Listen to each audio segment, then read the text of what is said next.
Bom dia, boa tarde pessoal, tudo bem? Então vamos trazer mais um estudo aqui para você e hoje é lá em Apocalipse capítulo 19, versículo 16, que fala assim: Na veste e na sua coxa tem escrito este nome: Rei dos Reis, Senhor dos Senhores. Jesus tinha uma tatuagem? Como assim? É possível Jesus ter uma tatuagem em sua coxa escrito Rei dos Reis, Senhor dos Senhores? Vamos entender com a ajuda de quem? Do contexto, porque cada versículo tem o seu contexto para poder explicá-lo. Então vamos lá, pessoal, vamos a entender essa situação. 19 e 16 nós vamos ler a partir do verso 11. E viu o céu aberto, e eis um cavalo branco, o que estava sentado sobre ele chama-se Fiel e Verdadeiro, e julga e peleja com justiça. E os seus olhos eram como chama de fogo, e sobre a sua cabeça havia muitos diademas, e tinha um nome escrito que ninguém sabia, senão ele mesmo. E estava vestido de uma veste salpicada de sangue, e o nome pelo qual se chama é a palavra de Deus. Aí você está vendo algo relacionado realmente a Cristo. Por quê? O título do texto começa assim, ó: a vitória de Cristo sobre a besta e sobre o falso profeta. Ou seja, o texto está falando a respeito da vitória que Cristo terá sobre o anticristo e sobre o falso profeta, sobre a besta. Então você vê que continua ali, ó: e da sua boca saiu uma aguda espada para ferir com ela as nações, e ele as regerá com vara de ferro, e ele mesmo e o que pisa ao lagar duvido ao furor e da ira do Deus Todo-Poderoso.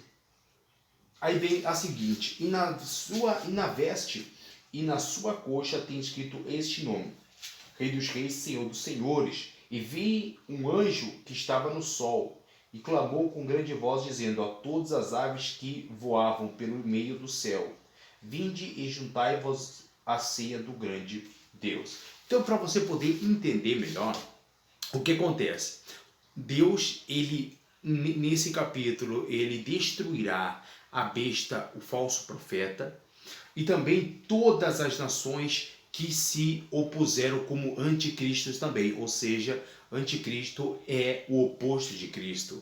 É algo que se levanta contra o próprio Cristo. Então, o que acontece, pessoal? Quando fala uma fiada agulha, é o que vai acontecer com as pessoas que seguem o anticristo. Morrerão ali mesmo. Aí o 18 fala assim: para que comais a carne dos reis, e a carne dos tribunos, e a carne dos fortes, e a carne dos cavalos, e dos que sobre eles se assentam, e a carne de todos os homens, livres e servos, pequenos e grandes. E vi a besta e os reis da terra e os seus exércitos reunidos, para fazerem guerra àquele que estava sentado sobre o cavalo e ao seu exército. E a besta foi presa, e com ela o falso profeta, que diante dela fizeram sinais com que enganou os que receberam o sinal da besta e adoraram a sua imagem. Estes dois foram lançados vivos no ardente lago de fogo e de enxofre. E os demais foram mortos com a espada que saía da boca do que estava sentado sobre o cavalo. E todas as aves se fartaram das suas carnes. Olha só. Então você está vendo que o texto, pessoal, ele está falando a respeito da guerra que haverá entre os seguidores da besta, a besta, o falso profeta, contra o exército de Cristo, contra o exército de Jesus. Então haverá o que ali? Uma guerra literal, não espiritual, uma guerra literal. Então o texto está falando a respeito da queda do anticristo, da destruição, ou seja, a luta, porque Cristo virá para destruir o anticristo, para destruir o falso profeta e causá-los a sua queda ao inferno. E outra coisa, então, o que significa que Jesus tinha realmente uma tatuagem? Isso é verdade ou mentira? E na veste, preste atenção, e na veste e na sua coxa tem escrito Rei do Reis. Ou seja, Jesus tinha aquela veste que ia até o joelho, perdão, até a coxa. Ou seja, na veste estava escrito o Rei dos Reis, Senhor dos Senhores, e não na sua coxa. Ou seja, Jesus não tinha uma tatuagem.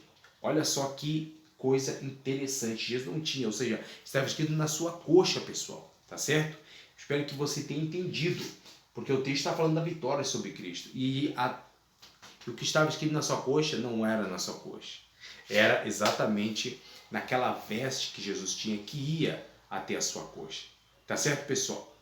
Eu vou me despedindo, pessoal. Que Deus abençoe vocês. Eu espero que esse estudo tenha trazido algo poderosíssimo para você, aprofundadamente. Que o Espírito Santo abençoe você, aonde você estiver, meus irmãos, e que a graça do Eterno seja com vocês. Escuta, você que pode, se inscreve no nosso canal, ative o sininho aí, pessoal, para nos ajudar, né?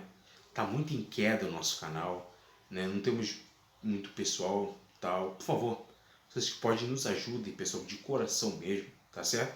Eu vou ficando por aqui, um forte abraço e até a próxima, em nome de Jesus.